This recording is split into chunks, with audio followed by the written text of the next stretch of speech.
are a Christian, a real true Christian, or you are a conservative, Stephanie White said you are not welcome to watch this team any longer. I got to tell you, this is the worst look the Indiana Fever have had since Caitlin Clark arrived. That's the Indiana Fever's head coach telling Christians and conservatives they aren't welcome.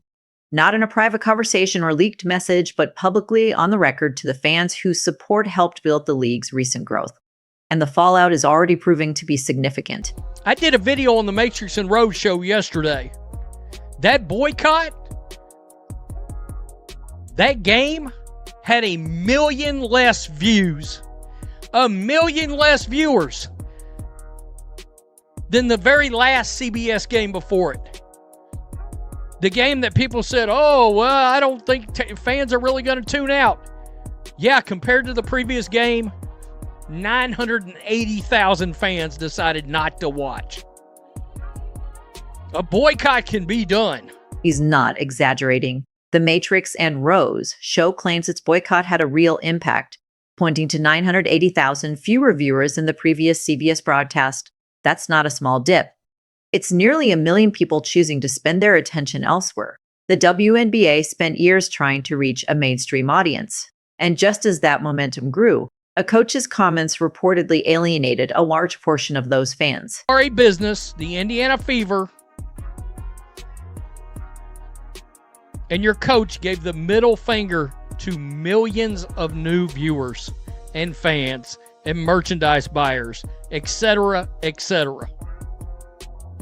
And here's my issue. A lot of people will say, well, trade her out of Indianapolis. It's going to be this way with every damn team in this league. It's the league. The league. Stephanie White made those comments yesterday. Within hours, the Indiana Fever's social media was flooded with reactions. Not just from anonymous accounts, but from fans sharing photos of their Caitlin Clark jerseys, ticket stubs, and road trip receipts to Indianapolis.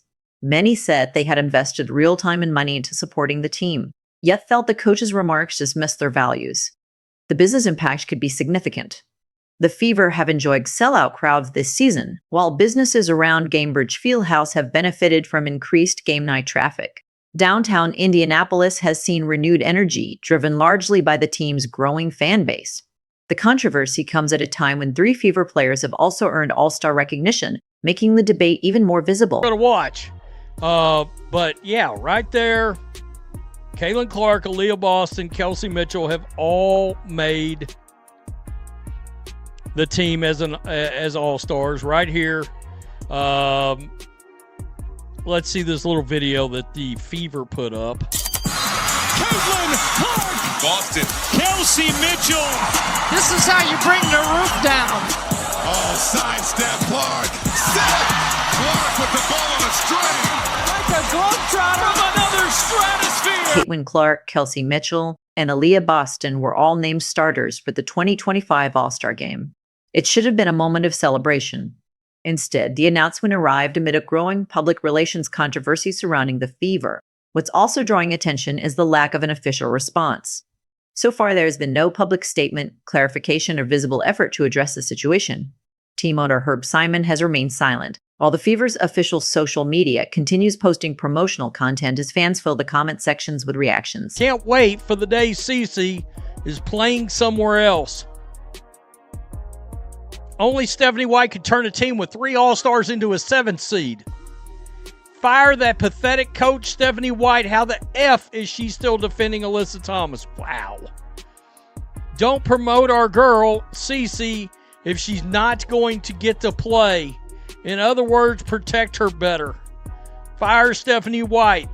Man, I can't wait to see what this looks like in another 12 hours.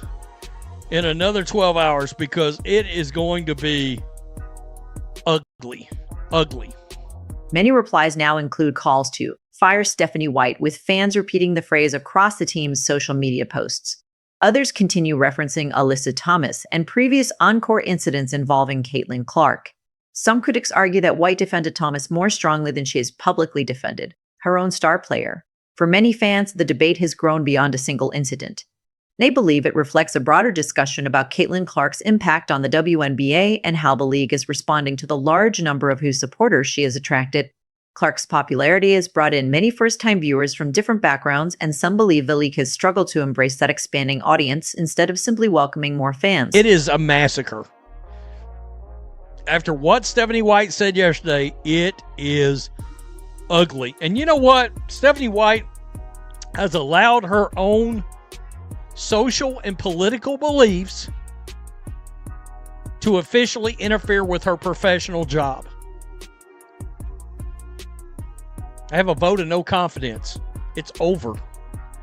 It's over. And it's going to be interesting to see how fans react. Are fans going to tune out of these games?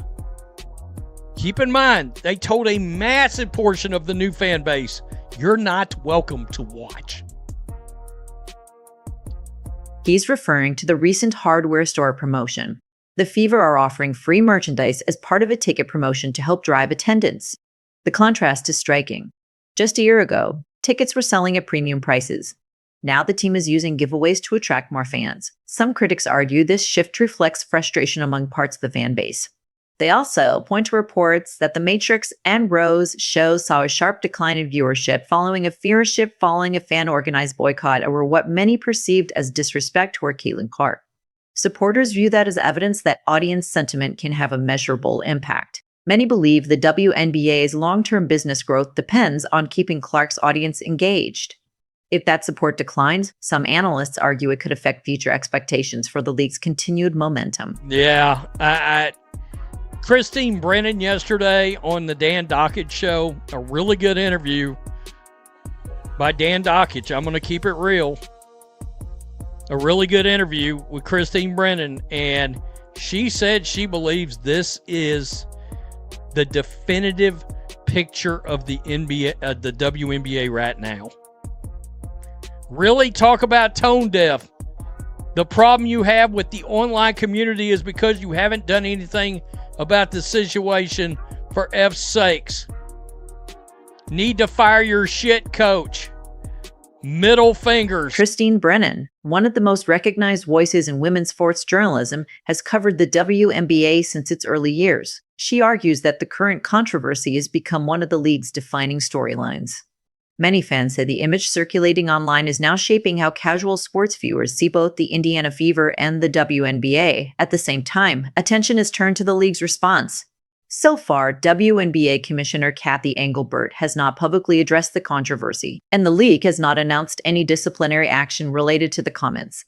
That silence has become part of the debate, with some fans interpreting it as a sign that league officials are choosing not to intervene. White that Fever fans are sick and tired of jealous, racist lesbians assaulting Caitlin Clark. She's not going to do that. It's part of Stephanie White's core political and social mindset. She cannot do it. She cannot put her own feelings and her own lifestyle to the side to do her job. I got to tell you, if I would have been Herb Simon, I would have heard that rant, and within 30 minutes, Stephanie White would have been relieved of her duties. I'd have sent her off. He argues that in most professional sports leagues, comments perceived as attacking the customer base would likely trigger an immediate response. His point isn't about personal beliefs or politics, but about the importance of maintaining a positive relationship with paying fans. From that perspective, telling ticket buyers they aren't welcome would be viewed as a serious business mistake. He also compares the situation to the NBA, suggesting a similar controversy involving the Indiana Pacers would likely receive a faster organizational response. In his view, professional teams cannot afford to alienate large portions of their audience, regardless of the issue. Ultimately, he believes every sports organization depends on its fans. If supporters feel dismissed or excluded, it can affect public trust, attendance, and long-term growth. Whether people agree or disagree, the debate has become a major topic surrounding the Fever and the WNBA. You see, look at that. Woo! Fever coach needs to get her heads out of her ass. She's a racist, homophobic bee that needs to be fired. I don't know about homophobic, but the only marginalized community of the WNBA doesn't elevate straight white women. Yeah, I mean, look, Ben Daniel pointed out yesterday that Caitlin Clark is the marginalized in this league. He's right. She's straight and she's white. I don't know what we're going to do if Caitlin Clark actually comes out and defends Alyssa Thomas, because some people are expecting she may. He believes that's the central issue. In his view, Caitlin Clark has become an outsider within the league, not because of traditional discrimination, but because she represents a background that some critics feel doesn't align with the WNBA's existing culture. He argues that when Clark emerged as the league's biggest star, it created tension over how her success would be received. He also says some of Clark's supporters worry she could face pressure to downplay recent controversies or release a carefully worded statement emphasizing unity. They believe such a response would be intended to avoid further conflict rather than reflect her personal views. According to that perspective, if fans ever feel Clark is being pushed to distance herself from the people who have supported her, many may simply stop watching on their own. Rather than organized boycott, he suggests it would come from individuals quietly choosing to walk away. Women have major anger problems, jealousy, disrespect. Does Stephanie White realize that she gave a list of things she and the W stand for, but then goes on and rejects a list of people that have differing views? Yeah, if you're politically middle center to right, and you're and or a Christian, they told you not to be a fan. Understand that the coach told you not to be a fan of the team, that you're not a real fan. He argues that many fans now feel they've been told they don't belong. These are people who spent thousands of dollars and countless hours supporting the team. Many had never followed women's basketball before Caitlin Clark's time at Iowa, but they learned the Fever roster, bought League Pass subscriptions, traveled to road games, and became dedicated supporters of the sport. From his perspective, those fans now believe their loyalty is being questioned unless they meet certain political or social expectations. He argues that this has left many feeling unwelcome despite the time, money, and passion they invested. He also believes the situation could have been avoided. In his view, the Fever simply needed to focus on basketball, protect Clark on the court, and build around their biggest star. Instead, he argues the organization has created unnecessary controversy, turning what should have been a success story into an ongoing public debate. Sit this one out. Your coach, your franchise is destroying women's basketball. Right here, I mean, a lot of people tagged. She is tagged. This is tagged. Right here, Stephanie White's rant is tagged on these posts. It is, boy. And what is this? Gamecocks? I mean, they're 8 up with South. Look at that.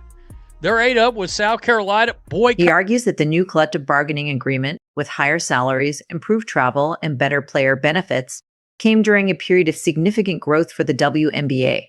He also points to the league's major media rights deals with ESPN, NBC, and Amazon, saying many fans believe Caitlin Clark's popularity played an important role in attracting greater attention and investment. From his perspective, the fans who supported Clark helped fuel that momentum and contributed to the league's expanding success. He believes many of those supporters now feel unappreciated and worry their views are being dismissed.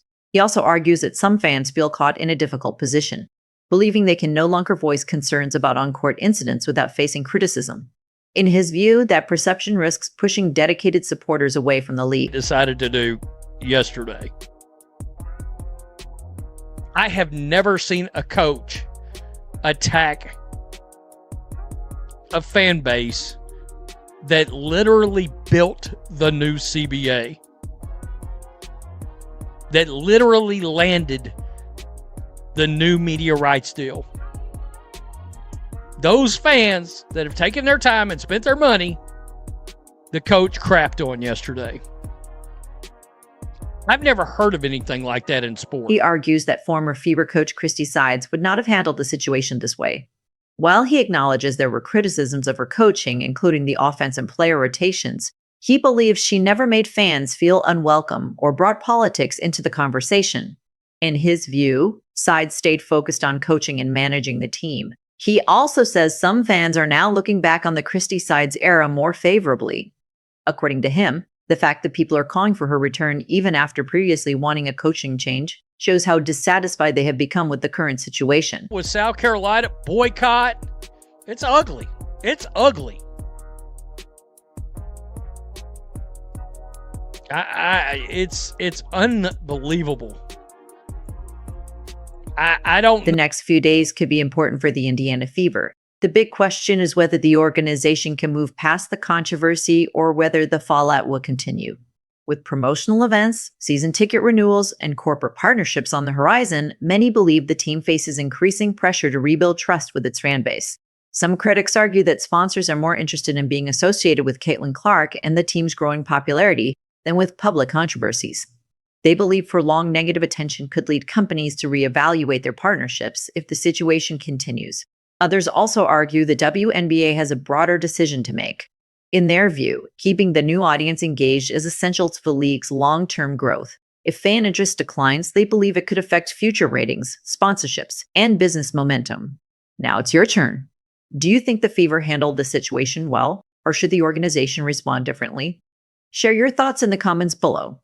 If you enjoyed this video, don't forget to like, subscribe, and turn on notifications for more WNBA news and updates.